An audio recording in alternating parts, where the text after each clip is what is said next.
Mulai dari Hayam Wuruk, Kertanegara, Jayabaya, hingga Mulawarman. Mereka semua merupakan laki-laki tangguh yang dikenal sebagai raja pada zaman dulu.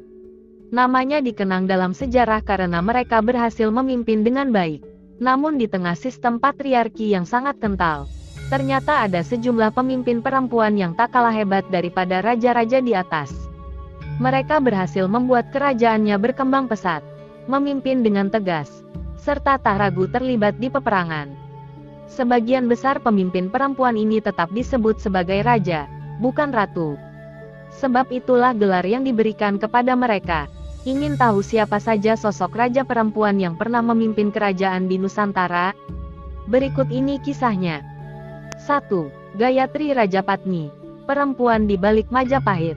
Walaupun namanya tak familiar, Gayatri Rajapatni merupakan salah satu sosok di balik berdirinya kerajaan Majapahit. Bersama dengan suaminya, Raden Wijaya, ia berambisi untuk membangun pemerintahan baru dari sisa-sisa Singhasari. Pada saat itu, kerajaan tersebut baru saja dibabat habis oleh Jayakatwang.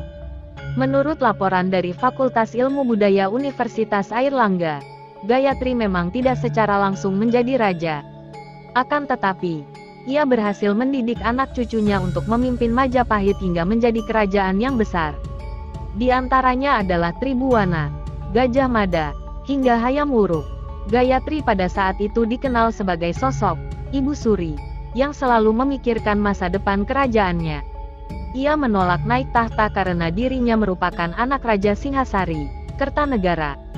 Pada saat itu, terdapat hukum tak tertulis yang mengisyaratkan bahwa seseorang yang telah kalah tidak boleh memimpin kembali, kecuali dengan alasan mendesak.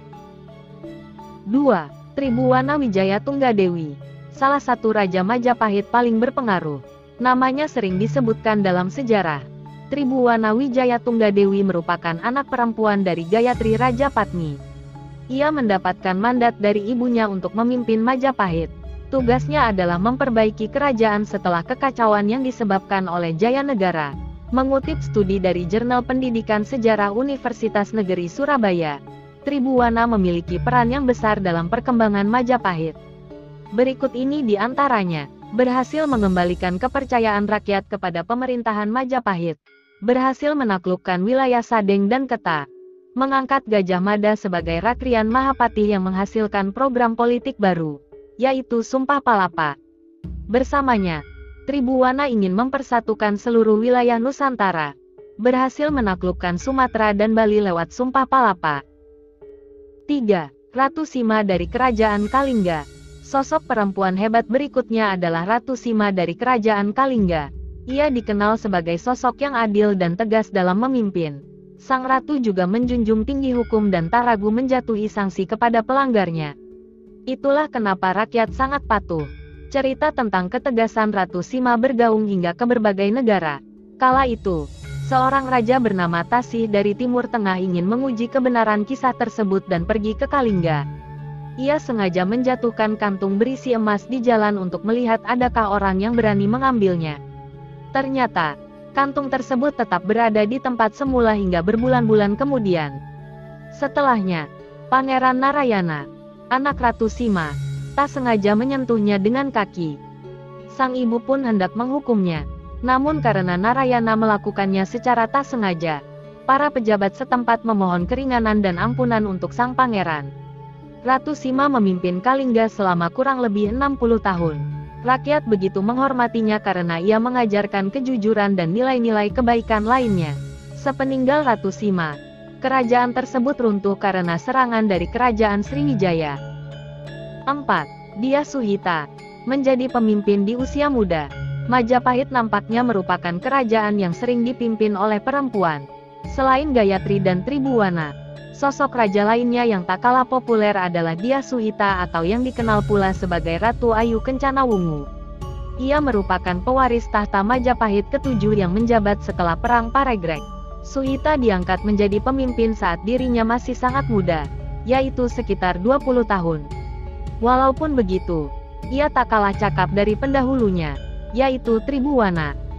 Suhita bersama suaminya, Ratna Pangkaja memerintah cukup lama di Majapahit, yaitu sekitar 28 tahun. Dalam masa kepemimpinannya, ia berhasil menata kembali kerajaan yang sempat kacau setelah terjadinya perang saudara.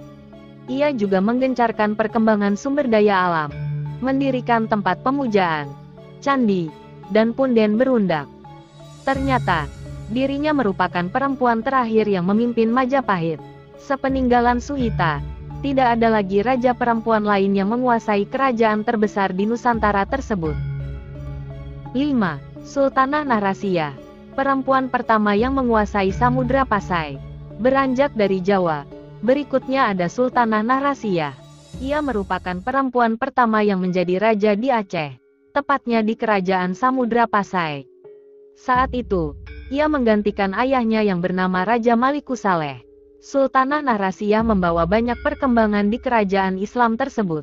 Masa kepemimpinannya bahkan menjadi era kejayaan Samudra Pasai.